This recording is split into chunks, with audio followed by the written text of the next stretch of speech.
எல்லா செல்வங்களையும் கொடுத்த அந்த இறைவன் நீர்வளம் நிலைவளம் எல்லா செல்வங்களையும் கொடுத்த அந்த இறைவன் என்னுடைய தந்தையாருக்கு அந்த மழலை செல்வத்தை கொடுக்க மறந்து விட்டார்.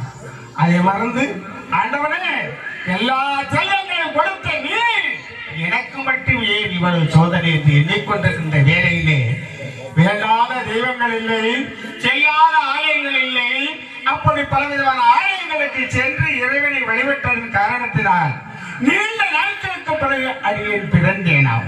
நான் பிறந்த உடனே என்னுடைய தாய் தந்தைகளுக்கு மிக்க மனமகிழ்ச்சி.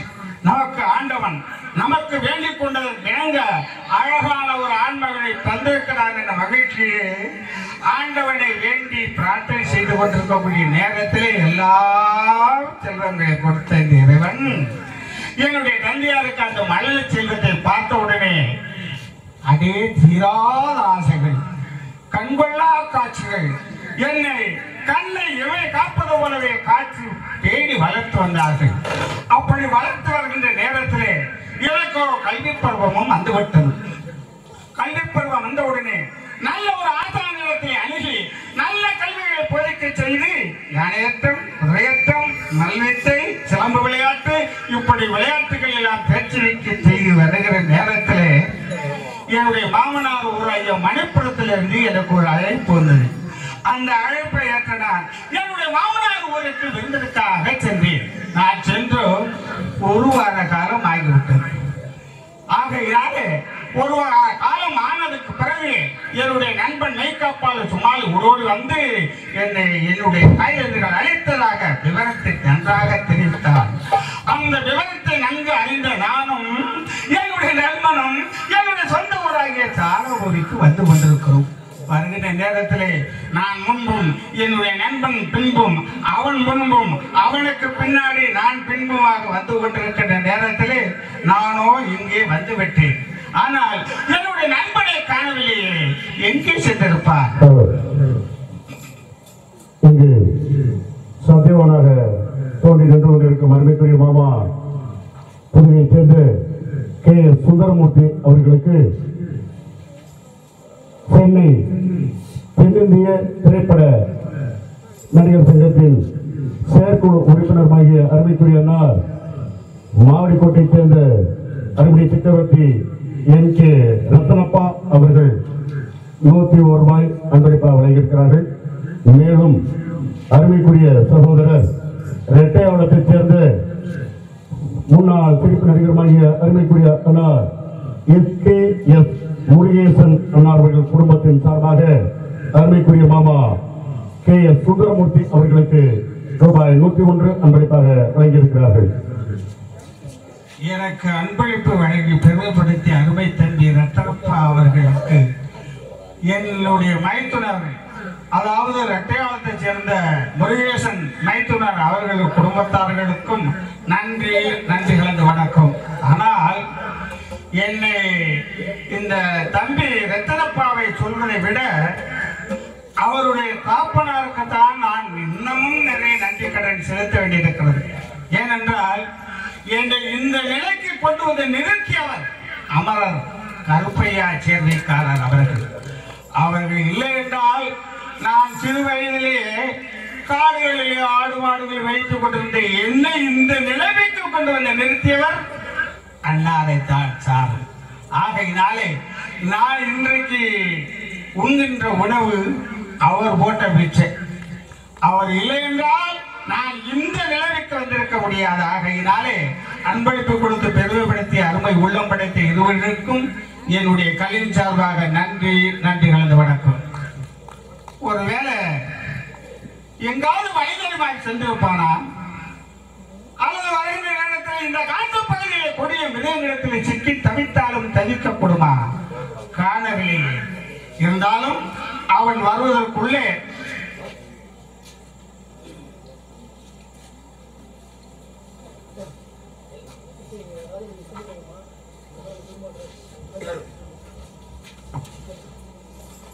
நாடக உலகத்தின் ஜாம்பவான் ஜி.வி. செங்குட்டுவன் அவர்கள் சார்பாகவும், ஜாம்பவான் பெருமாள்ராஜ் அன்னார் அவர்கள் நாரதர் பெருமாள்ராஜ் அவர்கள் சார்பாகவும், தம்மை சகோதரர் ஜே. ராஜா அவர்கள் சார்பாகவும் இந்த சத்தியவான் அடிக்கும் மேப்பா ஏ.எஸ். சுந்தரமுத் அவர்களுக்கு ரூபாய் 500 அன்பளிப்பு அளித்துள்ளார்கள்.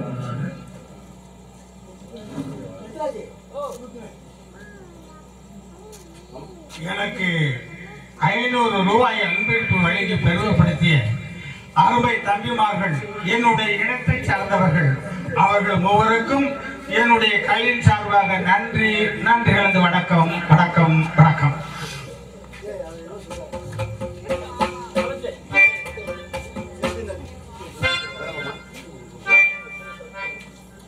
இறைவன் படைத்த உலகை எல்லாம்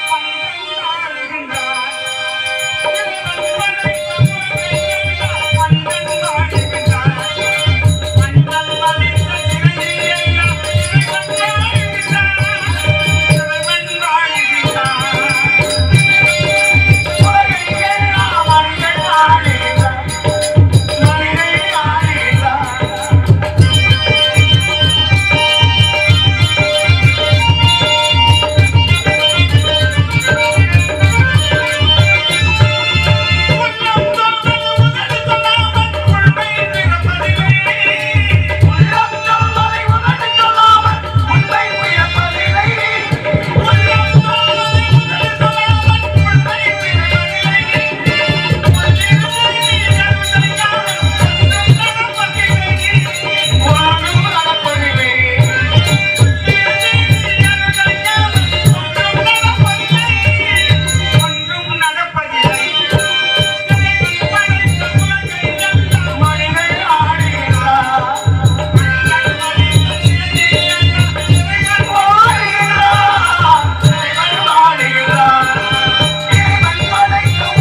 மதிப்பிற்கும் மரியாதை குறித்தான நன்றி கலந்துவிட மதிப்பிற்கும் மரியாதை குறித்தான அருமை தம்பி சித்தராஜ் அவர்கள் எனக்கு 101 ரூபாய் அன்பளிப்பு வழங்கி பாரதியார் பாடலை ஒன்று தாங்கள் நிச்சயமாக பாட வேண்டும் என்று என்னை விரும்பி கேட்டிருக்கிறார்கள்.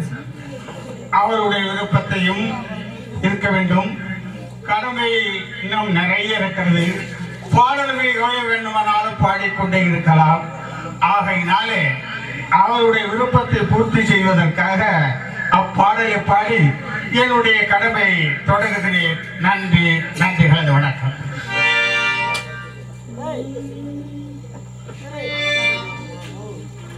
சிந்து நதியில் நிலவிலே சேரல நாட்டிலம் பெண்களுடனே தெலுங்கினில் பாட்டி செய்தி தோணிகளோட்டி விளையாடி வரும்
ஏதோ ஒரு சூழ்நிலையை சிக்கி தவித்தாலும் தவிக்கப்படலாம். ஆகையினாலே வருகின்ற வழியை நோக்கி சென்று பார்த்துக்கலாம்.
உடனே ஓடி வருவதற்கு நீ வச்சாவா?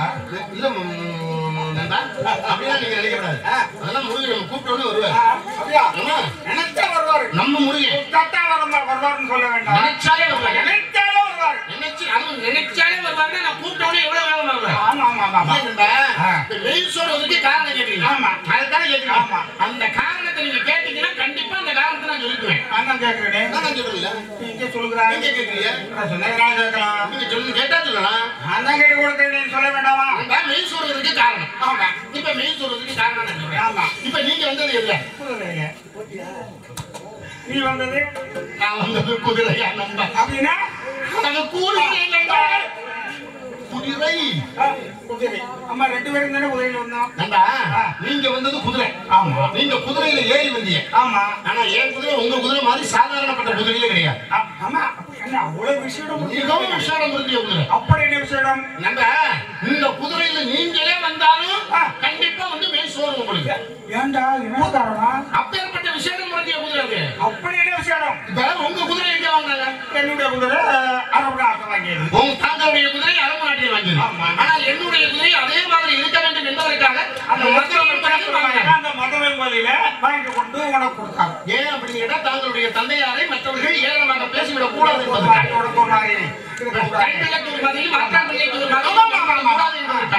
அதுக்காகத்தானே எனக்கு அப்படி வாங்கினாரு. ஆனால் தாங்கள் குதிரைக்கு எத்தனை பேர்கள் பணியாற்றல்? சுருக்கமா கேட்கிறேன். உங்க குதிரை வேலை பார்க்கறது எத்தனை பேர்? எங்க குதிரைக்கு வேலை பார்க்கறது பணிவிடை. பணிவிடை செய்வேன். அதுதான் கேட்கிறேன். இதுவரைக்கும் நீ ஒருவன் மட்டும்தான். உங்க குதிரை வச்சு வேலை பார்க்கறவே நான் குதிரைக்கு பணிவிடை செய்வேன். பணிவிடை செய்வேன். என் குதிரை எத்தனை பேர் வேலை பார்த்துட்டு இருக்காங்க? அப்படி நினைக்கக்கூடாது. நான் சொல்றது அர்த்தம் வேற, நீங்க நினைக்கிற அர்த்தம் வேற. நீ சொல்றதுதான் நான் நினைக்கிற மாதிரி வருது. என் குதிரை மிகவும் விசேடம் முடிஞ்ச குதிரை. அதனாலதான் மிகவும் விசேடம் முடிஞ்ச குதிரைங்கிறதுனால அந்த குதிரைக்கு எத்தனை பேருக்கு பணியாற்ற தெரியுமா? எத்தனை பேரு? இதெல்லாம் விட ஒரு அதிசயம் என்ன தெரியுமா? தாங்களுடைய குதிரையை பற்றி இதுவரைக்கும் எந்த கவிராயராவது கவிவாளி எந்த புலவர்களாவது பாட்டி வைத்திருக்கிறாங்க கிடையாது. ஆனால் என் குதிரைக்கு அருமையான ஒரு பாடலை எழுதி வைத்திருக்கிறார். யாரு? நம்மளெல்லாம் இன்னைக்கு காப்பாத்திட்டு இருக்கிறவங்க சாமி. ஆமா அவர் என்னைக்கு எனக்கு என் குதிரைக்கு பாட்டு எழுதினாரோ அன்னைக்கே அவர் செத்து போயிட்டார். அடுத்த வேறு மாதிரி எழுத சொல்லி கொடுவாரோ அப்படின்னு. ஓஹோ அப்படியா? அப்படியே விஷயமாக இல்லையா? எப்பேற்பட்ட குதிரை என்பது அது மட்டுமல்ல, என் குதிரைக்கு எத்தனை பேர் வேலையாட்கள் என்பதும் அப்படிங்கிறதுனால இப்ப இங்க ஒரு பையன் இப்ப என் குதிரை இருக்க போற அப்படின்னு நினைக்கிறேன்.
பாடிட்டு வருவாரு.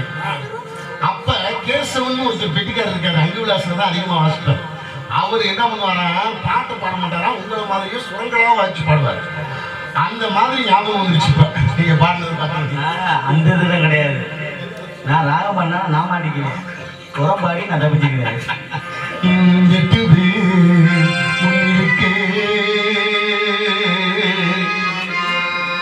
நண்பா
எங்கெல்லாம் தேடுவதோ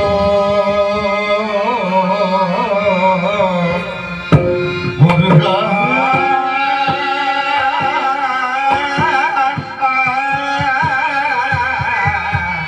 முருகா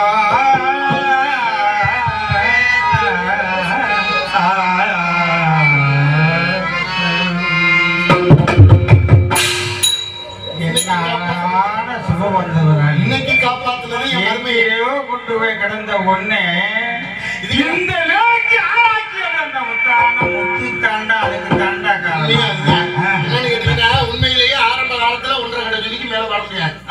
ஆனா இந்த அளவுக்கு பாட வச்சதுக்கு முதல் காரணம் எனது அருமை சகோதரருக்கு சகோதரன், நண்பனுக்கு நண்பனான கால்முத்துங்க. நாடக சீன்ல அவன் 5 வருஷத்துல பாடிட்டு பாடு வாடா அப்படின்னு என்னை கத்த வச்சு அதே மாதிரி திண்டுக்கல் நாடகத்துக்கு போயிட்டு இருக்கும்போது திடீர்னு எனக்கு இந்த சிவபந்து ராணி ராகம் இது மட்டும் இல்ல இன்னும் நான் பாடக்கூடிய ராகங்கள் எத்தனையோ அத்தனை ராகங்களையும் எனக்கு சொல்லி கொடுத்தது அவன் தான். ஆனா அவன் அளவுக்கு பாட முடியல நானும் ஓரளவுக்கு ஏதோ பாடிப்பேன்னு நினைக்கிறேன். மறந்து இருந்தேன். அப்படி அந்த 28 பேர்கள் விடாம உழைத்தும் குதிரையாக்கப்பட்டது ஒரு காலம் என்பது அப்போ உன்னுடைய குதிரை ஒரு வருடத்துக்கு 10 கை தொழில் தான் பயணம் செய்கிறதா? நன்றா சுருக்கமா சொல்ல போனா குதிரையில வந்தது நீங்க. ஆமா, குதிரை ஏன் மேல வந்துச்சு. அப்புறம் நெய் சோறுமா சோறாதா? இப்ப எனக்கு நெய் சோறு தவறு. ஆனா பரிவிழுந்து தலையிலக்க பதவு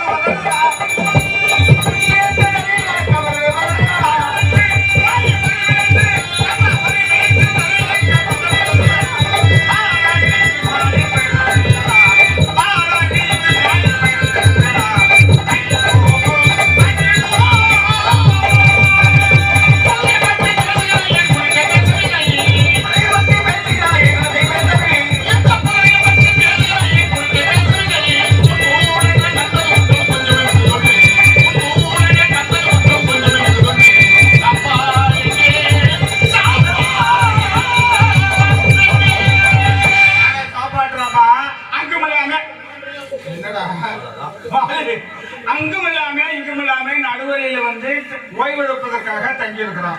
இந்த இடத்துல சாப்பாடு கட்டா நான் எப்படா உனக்கு கொடுக்க முடியும்? பசிக்குது. வரும்போது வீட்டுல 2 தோசை தான் தின்னேன். 2 தோசை தின்னு பசிக்குது. சோறு சாப்பிடுறீங்க. அப்ப பசிக்கல. ஆமா, இவ்வளவு ஆகாரத்தை தின்னு விட்டு இப்பதான் பசிக்கிறது. உங்களை மாதிரி நான் சாப்பிட்டேன் அப்படின்னா உங்க அளவுக்கு உங்களோட மனுஷன் உட்காந்து சாப்பிடுவானா? உன் கூட தெரியாம உட்காந்துட்டு பல நாளா பட்டி எடுத்தேன் நானு. அதை நான் மறக்கல. இல்ல நண்பா, அதெல்லாம் அப்ப. சரி, அதெல்லாம் அந்த காலம். சரி, இந்த காலம் வேணா என்னோட உட்காந்து நீங்க வாருங்க வேணா சாப்பிட்டு எப்படி 2 பேரும் உட்காந்து சாப்பிட்டு பார்ப்போம். ஆனா உங்களோட மனுஷன் உட்காந்து நீங்க உங்களை மாதிரி நான் சாப்பிட்டேன். ஒரு நேரத்துல சாப்பிட்டேன், இப்ப முடியல. ஆமா ஆமா, பசிக்கிறது என்பதாக சொல்றேன். உண்மையில பசிக்கிறது. சரி, புசிப்பதற்கு ஏதாவது ஆகாரம் வேண்டும். சரி, புசிக்க ஆகாரம் கிடையாது. ஆமா, சாப்பாடு கேட்கறீங்க. நம்ம இருவரை சுமந்த இந்த குதிரையை பத்தி கொஞ்சமாவது எண்ணி பார்த்தாயா? இதுதான் நான் சொன்னேன். அப்பவே சொன்னேன். எப்போதுமே இந்த குதிரையை பத்தி தான் நினைக்கிறீங்க. அது இல்லையா நம்ம 2 பேரும் இவ்வளவு தூரம் வந்திருக்க முடியாது. மனுஷனை முதல்ல நினைக்க, அப்புறமா அதை பத்தி நினைக்க. நான் உசுரோட இருந்தேன் உங்க குதிரையை கொடுத்து வரணும். ஆமா, அப்புறம் எனக்கு சோறு வேணுமா வேண்டாமா? அதனாலதான் கேட்கறியா? சரி, நம்ம மாமா வீட்டுல இருந்து நம்ம 2 பேர் வரோம். ஆமா, 2 பேரும் வந்து என்னால பசி கட்டின குழந்தைகள் முன்னே என்னுடைய அப்பா அம்மா வேற வாங்கி போச்சுக்குவாங்களே அப்படின்னு சொல்லி என்னுடைய மாமியார் இருக்காங்களே, அவருடைய கைப்பட்டாலே அவ்வளவு தேவாமிரதமாக இருக்கும். அப்படி பக்குவமா செய்வாங்க. அப்படி 6 வேளைக்குள்ள ஆகாரத்தை பக்குவமாக சமைத்து உன்னிடத்துல கொடுத்தாரு. அது கொஞ்சத்தை எடுத்து ஒரு பசி பச்சு கொள்ளலாமே. எங்க இருக்கீங்க? உங்களுக்கு தானே கொடுத்தாங்க. குதிரையில என் குதிரையில கட்டி விட்டாங்க. ஆமா, 6 வேளைக்கு 2 பேருக்கும் சேர்த்து கொடுத்தாங்களா? குதிரையில ஏறினே ஏறி 2 தப்பு தான் தப்பிச்சு குதிரை. 3வது தப்புக்கு எனக்கு பசி வந்துருச்சு. இருக்கிற 6 வேளை சாப்பாட்டையும் ஒரு வேளையில சாப்பிட்டு முடிச்சுட்டேன். 6 வேளைக்கு கொண்டு வந்தாங்க. ஒரே வேளையில தின்னுட்டு 2 தப்பு தான் தப்பிச்சு. ஆனா குதிரை வச்சு என் வயிற்ற பார்த்து கூட உங்களுக்கு தெரியும். என்னடா வயிறு அப்படியே இருக்கு? இல்ல, முதல்ல விட இப்ப கொஞ்சம் என்னுடைய மாமியாருடைய சாப்பாடு அந்த அளவுக்கு சாப்பாடு ஏதாவது கொஞ்சம் இல்லையா? காசுனாதான் அது ஒரு பருக்க கூட கிடையாது. சரி, அது போட்டோம். குதிரைக்கு கொல்ல வச்சு கொடுத்தாங்க 2 மூடை. ஆமா, அதுல கொஞ்சம் தெரிஞ்சு உன்னுடைய பச்சு பச்சுக்குள்ள 6 வேளை சாப்பாடு கொடுத்தாங்களா? ஆமா. அத்தை ஏதாவது தொட்டுக்கிறது கொடுத்தாங்களா? ஆமா. இல்ல 6 வேளை சாப்பாட்டுக்கும் தொட்டுக்கிறது ஒண்ணு இல்லையா? 2 மூடை கொள்ளையும் தொட்டுக்கிட்டு 6 வேளை சாப்பாடையும் சாப்பிட்டேன். அந்த ஆகாரத்துக்கு இந்த கொல்லை தொட்டுக்கிட்டு சாப்பிட்டேன். இப்ப சாப்பிடறதுக்கு எதுவும் கிடையாது. இருக்கு 2 குதிரை நீங்க ஒண்ணு 3 பேத்தையும் சாப்பிட்டாங்க. நான் சாப்பிடணும். எனக்கு ஏதாவது பண்ணி தரீங்களா இல்லையான்னு கேக்குறேன். உன்னுடைய ஆகாரத்தை பத்தியே பேசிக்கிட்டே இருக்கியே, கொஞ்சமாவது நம்ம 2 பேரும் முதல்ல தானே வந்தோம். குதிரை அந்த குதிரை கொஞ்சம் மாதிரி எண்ணி பார்த்தாயா அந்த குதிரை இல்லைன்னு சொன்னா நம்ம 2 பேரும் இவ்வளவு தூரம் வந்திருக்கோம். ஏன் சாப்பாட்டை நீங்க பாத்துக்கங்க. சரி இப்ப குதிரைக்கு பத்தி நான் பாத்துக்கிறேன். ஆமா இப்ப என்ன பண்ணணும்? என்ன பண்றேன்னா சொன்னா அந்த அதாவது இங்க எதுவுமே கிடையாது. ஆமா அப்படி இருப்பதனால இன்னும் ரொம்ப தொலைவு போக வேண்டியது இருக்கிறது. ஆகையினால இங்க 2 குதிரை ஓட்டி கொண்டு போய் தண்ணீரை காமிச்சு பிறகு புல்ல போட்டு ஆசுவாசப்பட்டு வா. முதல் வேலையாக தண்ணீரை காமிக்கணும். முதல்ல தண்ணியை காமிக்கணும். அப்புறமா புள்ளை போடணும். ஆமா சொன்ன உடனே தண்ணீரை நீட்டி குதிரைகளை ஆசுவாசப்படுத்துவதற்காக என்னுடைய அண்ணன் சென்றிருக்கிறார். நிச்சயமாக குதிரைகளை பயிர் செய்ய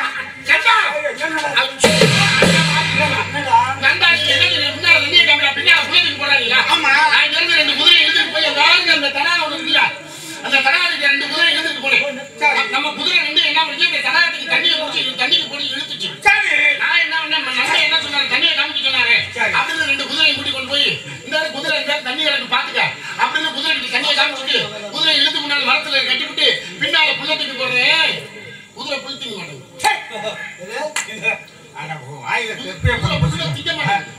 உள்ள தின்ன மாட்டேங்குது. எனக்கு அந்த சந்தேகம்.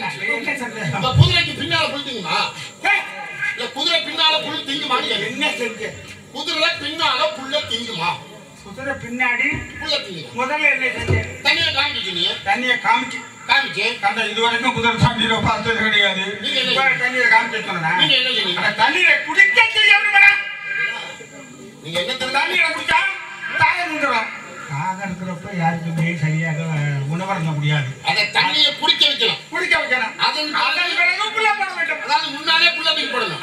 முன்னாடி அதாவது நானும் பின்னாடி போட்ட இப்ப கை இருக்கு உனக்கு பின்னாடி வச்சா நீ எடுத்து முன் கோயில வச்சு சாப்பிடுவேன். குதிரை இருக்கும். ஆமா ஆக குதிரை கட்டி கிடக்கிறது எப்படி திரும்ப முடியும்? திரும்ப முடியாது. ஆக புல்லு நீங்க ஒரு வேலை பண்றீங்க. என்ன வேலை? நீங்க மகாராஜா தானே?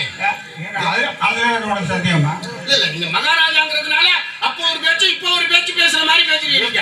தப்பா பேசுறேன். என்ன தப்பா பேசுறேன்? முதல்ல தனியா காமிடாம சொல்லிட்டு இப்ப குடிக்க சொன்னா என்னடா வெட்டிக்கிட்டு வாங்கினா கட்டிக்கிட்டு வர இந்த காலத்துல எப்படி இருக்கு? அவன் சோம்பேறி இருக்க.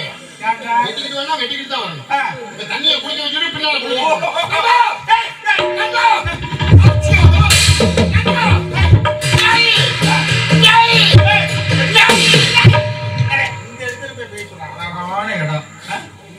ஓய்வெடுப்பதற்காக வந்திருக்கோம். உங்களை பேயை சொல்லல.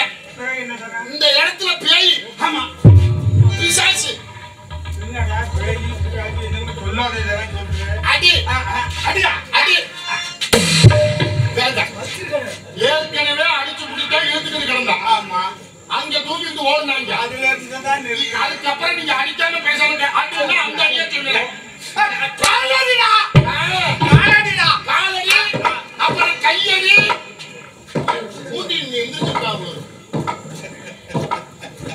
ஆமா அடிச்சு ஓடுகிறான் என்பது இந்த இடத்துல சந்தேகம். இந்த இடத்துல பேய் பிசாசு நடமாட்டம் இருக்கு. பேய் பிசாசு நடமாட்டம் இருக்கு. நாங்க மந்திரிக்க போவோம். பேய் விளையாடி மந்திரிப்பாங்க. மந்திரி எல்லாம் இல்லையா? இல்ல நீங்க அதாவது மனப்பெய்டா. மனப்பெய். ஆமா மனம்தான் மனப்பெய். அப்ப இந்த இடத்துல எப்படி இருக்குமோ அப்படி இருக்குமோ நினைச்சாலே அப்ப இந்த இடத்துல பேய் இல்ல. சரி உங்க சௌகரியத்துக்கு இந்த இடத்துல பேய் இல்ல. சரி அப்ப இந்த இடத்துல அடியெல்லாம் கிடக்கா? ஆமா அதுதான் என்ன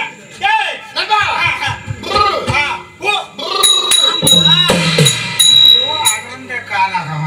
இங்க மலர்கள் எல்லாம் அங்கே செஞ்சு முதிர்ந்து கிடக்கிறது. பூவை சூடுவார் யார்? பூவையர். அப்ப ஒருவேளை இங்க பெண்கள் வந்திருந்தாலும் வந்திருப்பார்களோ? ஓ பெண்கள் எதுக்காக இங்க வருவாங்க? இந்த இடத்தை பார்க்கும்போது அழகான இடமா இருக்கு. ஆமா நந்தவனம் போலன்னு தெரிகிறது. ஆமா அப்ப நிச்சயமாக நீங்க சொல்வது போல பெண்களும் வந்திருப்பாங்க. ஆமா எதுக்காக வருவாங்க? சரி இதுக்கோ அவங்க வந்துட்டு போறாங்க. இப்ப நான் போய் குதிரை ஆசுவாசப்படுத்தாரு. ஆனா நான் சொன்னேன் பேய்னு. சரி நீங்க சொல்றது பெண்ணுன்னு. சரி இப்ப ஏன் சந்தேகமும் உங்க சந்தேகமும் பார்த்தா தான் தெரியும். வந்துகிட்டே போகுது. அதுக்கு தான் நான் என்ன சொல்றேன், நீங்க ஏதாவது ஒரு ஊர்வம் வந்தா நீங்க மகாராஜாங்கிற ஒரு எண்ணம் வரப்படாது. நீங்க இந்த இடத்துல கௌரவத்தை மட்டும் பார்க்கப்படாது. நம்ம காரியம் ஆகணும்னா கழுதையா இருந்தாலும் காலப்புறான்னு இருக்கிறேன். அதனால நீங்க என்ன பண்றீங்க, அந்த உருவம் வந்தா இப்படி கீழே பாக்குறீங்க.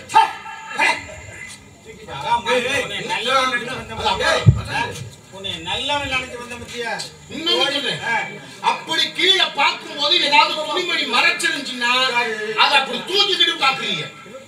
பாத்தியா பாத்தியா பிறகு அப்படியே சொல்றீங்க. அதை சொல்லுறேன்டா, வேற இன்னும் நினைக்காதீங்க. கீழே கால் இருந்துச்சுன்னா கால் இருந்தா அது பெண்ணு, பெண்ணு.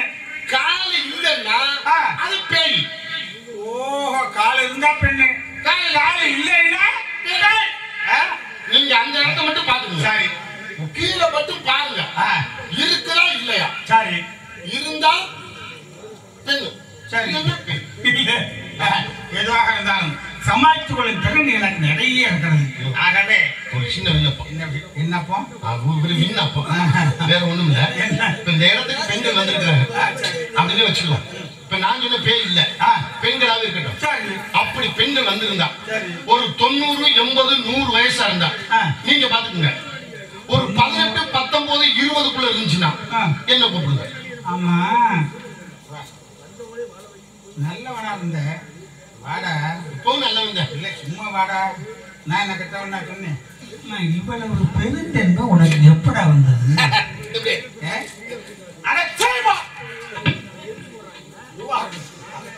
யாரும் நல்லதுக்கே காலம் இல்லை.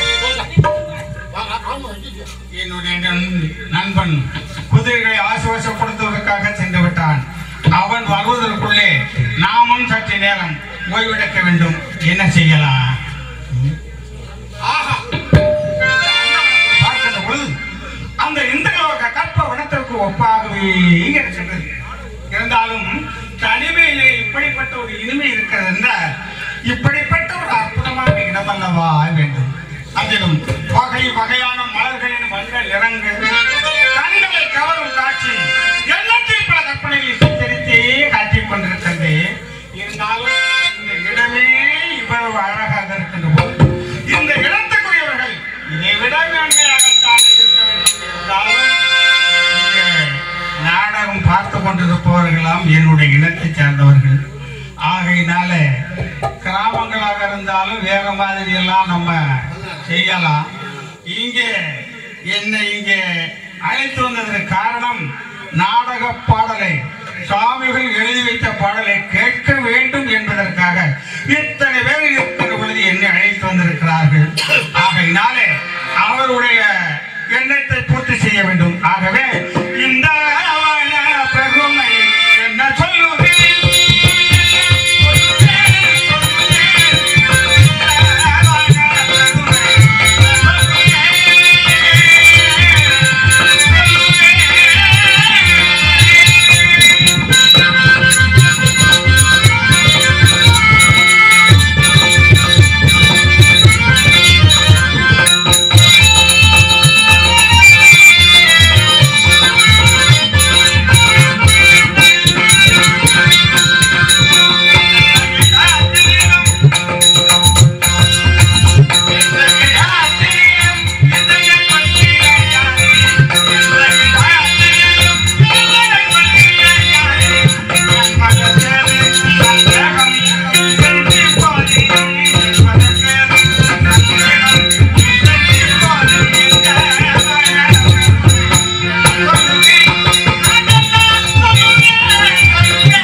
அந்த கற்பாரிலே சற்று நேரம் ஓய்வெடுக்கலாமா? பார்க்கலாம்.